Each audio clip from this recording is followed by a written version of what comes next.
নমস্কার দর্শক, গাছে ফুল চলে এসেছে। এখন আবার ফুল ধরা লক্ষ্য করা যাবে, কিন্তু আমাদের কয়েকটি বিষয় যদি আমরা নজর দিতে পারি, সেক্ষেত্রে কিন্তু এই সমস্ত ফুল ঝরাকে কমানো যাবে, গাছে সর্বাধিক পরিমাণে ফল সেট করা যাবে। তো আসুন দেখি লেবু গাছে ফুল আসার পর থেকে আমরা কি কি বিষয়ে লক্ষ্য রাখবো, কি কি জিনিস ব্যবহার করব। যে সমস্ত বিষয়ের উপর নজর দিয়ে আমরা লেবু ফুলকে ঝরার হাত থেকে রক্ষা করতে পারবো, এর মধ্যে প্রথমটি হচ্ছে কীটের আক্রমণ। বিশেষ করে চোষক পোকার আক্রমণ যদি আমরা ঠেকাতে পারি, সেক্ষেত্রে কিন্তু আমরা সর্বাধিক পরিমাণে ফুলকে ঝরার হাত থেকে রক্ষা করতে পারবো।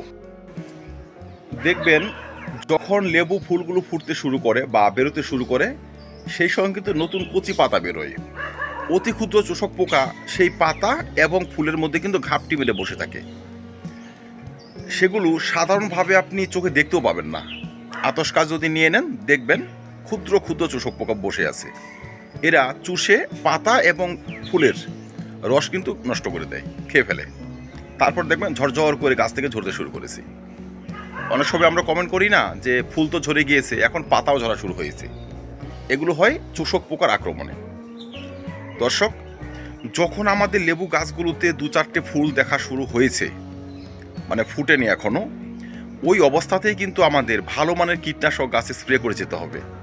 ফুল ফুটার আগে অন্তত পক্ষে 2 বার ভালো মানের কীটনাশক আমরা স্প্রে করে দিব। অনেক সময় আমরা কনফিউজে পড়ে যাই কোন কীটনাশক স্প্রে করব, কতটা স্প্রে করব।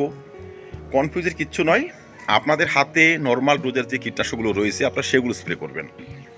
যাই হোক, প্রফিনাফস সাইপারমেথ্রিন গ্রুপ এখানে ব্যবহার করা যায়। 1 লিটার জলে মাত্র 1 ml। আপনি বিকেলবেলার দিকে স্প্রে করে দেবেন, সকালে করবেন না বা দুপুরে করবেন না। বা টাফগর আপনি স্প্রে করতে পারেন, রোগার স্প্রে করতে পারেন, নিম তেল স্প্রে করা যায়, বা আদার্স যে কীটনাশকগুলো রয়েছে একটু নর্মাল ডোজে।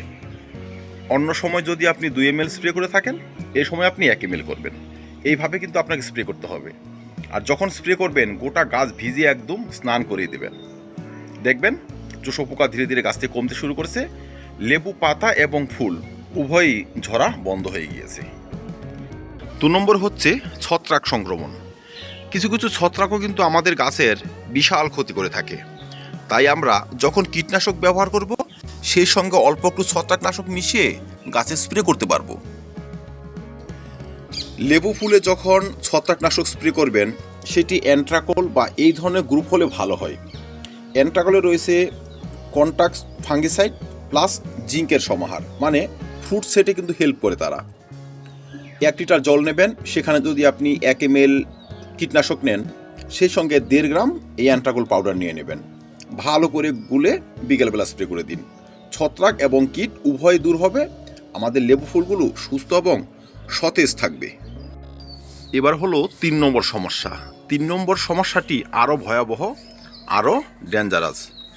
বহু ক্ষেত্রে আমরা লেবু গাছের টবে সঠিক পরিমাণে খাবার ব্যবহার করি, ভালো পরিমাণে ফলন হয়। কখনো সেসব করি না বা করতে ভুলে যাই, বা আমাদের অজ্ঞতার কারণে সেসব হয়ে ওঠে না। আর তখনই কিন্তু ফুল ঝরা আর ব্রেক করানো যায় না, ঝরতেই থাকে চোখের সামনে লেবু ফুল সম্পূর্ণ ঝরে গাছ একদম নেড়া। এই যে সমস্যাগুলো আসে, সেগুলো হয় ফুড ডিফিসিয়েন্সি এবং নিউট্রিয়েন্ট ডিফিসিয়েন্সির জন্য। যে কোনো গাছ যখন ফুল নিয়ে আসে, তখন কিন্তু সে প্রচুর পরিমাণে পটাশিয়াম গ্রহণ করে থাকে। পটাশিয়ামের দ্বারা সে ফুলকে গাছে ধরে রাখে, ফুল থেকে ফলে পরিণত করে। তো এই যে ব্যাপারটি, তাহলে আমাদের পটাশিয়ামযুক্ত খাদ্য ব্যবহার করতে হবে। সঠিক পটাশিয়াম যদি আমরা ব্যবহার করতে পারি, তবেই কিন্তু ফুল ঝরা অনেকটা ব্রেক হবে, গুটি বাঁধতে শুরু করবে। তাহলে সঠিক পটাশিয়াম বলতে, যখন গাছে ফুল চলে আসবে, তখন আমরা কী ধরনের পটাশিয়াম ব্যবহার করব? ফুল আসার আগে যদি আপনি একবার পটাশিয়ামযুক্ত খাদ্য গাছে স্প্রে করতে পারেন, সেক্ষেত্রে কিন্তু সুস্থ ফুলের জন্ম হবে।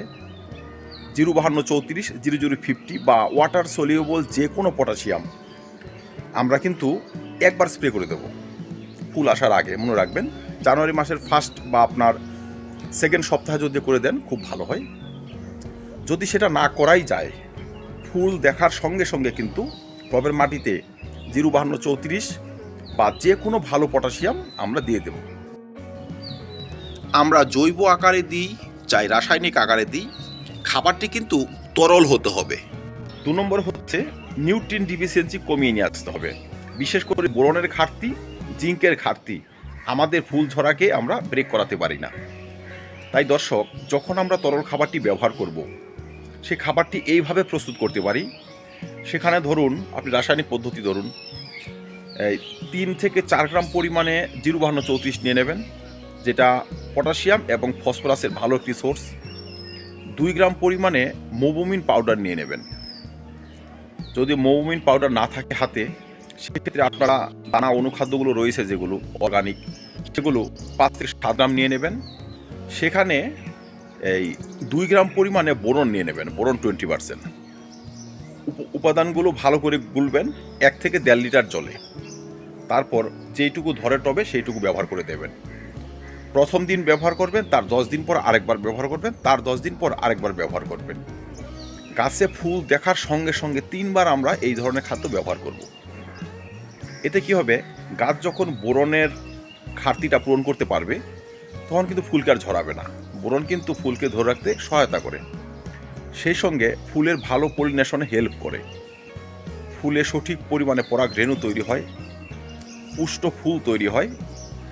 এবং মোবিন জাতীয় খাদ্য যদি আপনি ব্যবহার করেন, সেখানে রয়েছে আবার সালফার, সেখানে রয়েছে ম্যাগনেসিয়াম, যারা ক্লোরোসিস, পাতাকে বিবর্ণ, ফ্যাকাশে ফুল তৈরি হওয়া, ফ্যাকাশে পাতা তৈরি হওয়া, সেই সব ডিফিসিয়েন্সিও কমিয়ে নিয়ে আসে। তাহলে গাছগুলো আমাদের মোটামুটি সব দিকেই কিন্তু পুষ্ট থাকবে। তারপর রয়েছে 05234-এর মধ্যে ভালো পরিমাণে ফসফরাস এবং পটাশিয়াম। তাই এই খাবারটি ব্যবহার করলে কিন্তু গাছ একটি সুষম খাদ্য পেয়ে গেল, মানে ফুলকে ধরে রাখার যে পারফেক্ট খাবার সেটি কিন্তু সে পেয়ে গেল। গাছ কিন্তু ফুলকে আর ঝরাবে না। আর এই খাদ্যগুলো তরল আকারে এই জন্য ব্যবহার করবেন, তরল খাদ্য গাছ দ্রুত গ্রহণ করে এবং গাছের উপযোগী হয়। তরল খাবার ব্যবহার করলে যেহেতু টবের মাটি খুঁচাতে হয় না, আমাদের লেবু গাছের ফিডিং রুটগুলো কাটবে না, গাছ বেশি পরিমাণে ফুলকে ধরে রাখতে পারবে, বেশি পরিমাণে ফুলকে ফলে পরিণত করতে পারবে। আমরা টবের মাটিতে তরল আকারে এই ধরনের খাবার ব্যবহার করার পরও গাছে কিন্তু 2 বার ভালো মানের অনুখাদ্য এবং বোরন স্প্রে করে দিব।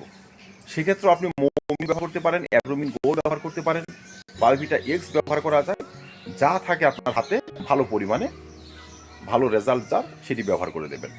ধরুন আপনি অ্যাগ্রোমিন গোল্ড ব্যবহার করবেন, সেক্ষেত্রে 1 লিটার জল নেবেন, 1 ml অ্যাগ্রোমিন গোল্ড নেবেন, সেখানে 1.5 গ্রাম বোরন নেবেন, গাছে স্প্রে করে দিন। দেখবেন আপনার গাছ এই বছর প্রচুর পরিমাণে কিন্তু গুটির জন্ম দেবে, আর প্রচুর পরিমাণে লেবুর ফলন অবশ্যই হবে। লেবু গাছে যখন ফুল চলে আসবে, আমাদের আরেকটি বিষয়ের উপর কিন্তু নজর দিতে হবে, সেটি হচ্ছে আমাদের ওয়াটার ম্যানেজমেন্ট। দর্শক, যখন গাছে ফুল আসে না, আমরা ওয়াটার স্টেজ দিয়ে থাকি। গাছ কষ্টের মধ্যে থাকে, পাতাকে ঝরিয়ে দেয়, আর পাতা ঝরানোর পরেই কিন্তু গাছ ন্যাড়া হয়ে যায় এবং প্রচুর পরিমাণে ফুল নিয়ে আসে। কিন্তু যখন গাছ পর্যাপ্ত পরিমাণে ফুল নিয়ে আসে, তখন আর ওয়াটার স্টেজ দেওয়া চলে না। তার কারণ সদ্য আসা ফুলগুলো কিন্তু প্রচুর পরিমাণে পুষ্টি চায় সেই সঙ্গে জল। আর তখন যদি আমরা কম পরিমাণে জল ব্যবহার করি, ফুলের বোটা শুকিয়ে যাবে, ফুল গাছ থেকে ঝরে যাবে। তাই লেবু গাছে যখন পর্যাপ্ত পরিমাণে ফুল আসা স্টার্ট হয়ে যাবে, তখন দিয়ে কিন্তু টবের মাটি সবসময় মস্তার ভাব লাগবে। প্রয়োজনে আপনি দিনে 2 বার জল ব্যবহার করবেন, কিন্তু টবের মাটি 1 ঘন্টার জন্য যেন না শুকায় নজর দিতে হবে। তখন খাবার যেমন পুষ্টি যোগাবে, সঠিক ওয়াটার সোর্সও কিন্তু গাছের পুষ্টিতে সহায়তা করবে, আমাদের ফুলকে ধরে রাখবে।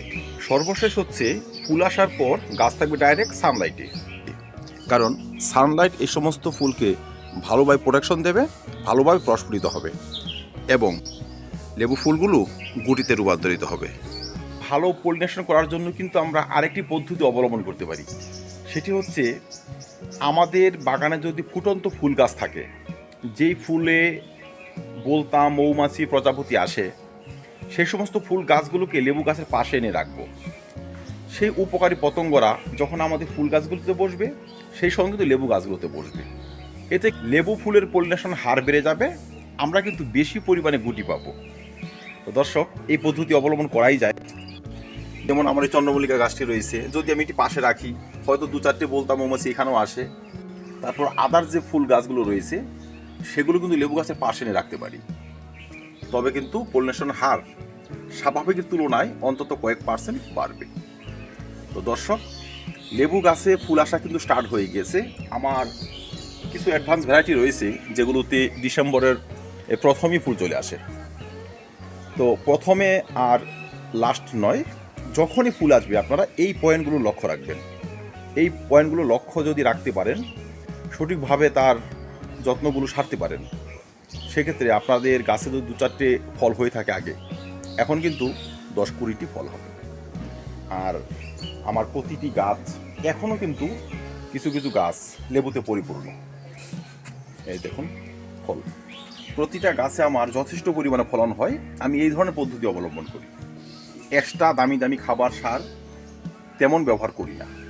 এই ধরনের পদ্ধতি অবলম্বন করে আমি সাকসেস। আশা রাখছি আপনারাও সাকসেস হবেন। তো ধন্যবাদ দর্শক, লেবু চাষ সম্বন্ধিত আরও ভিডিও চ্যানেল রয়েছে, দেখে নেবেন, চাষ ব্যবস্থা আরও ইজি হয়ে যাবে। ধন্যবাদ, ভালো থাকবেন, সুস্থ থাকবেন। আমার চ্যানেলটি অবশ্যই সাবস্ক্রাইব করে নেবেন। ভিডিও দেখার জন্য অসংখ্য ধন্যবাদ।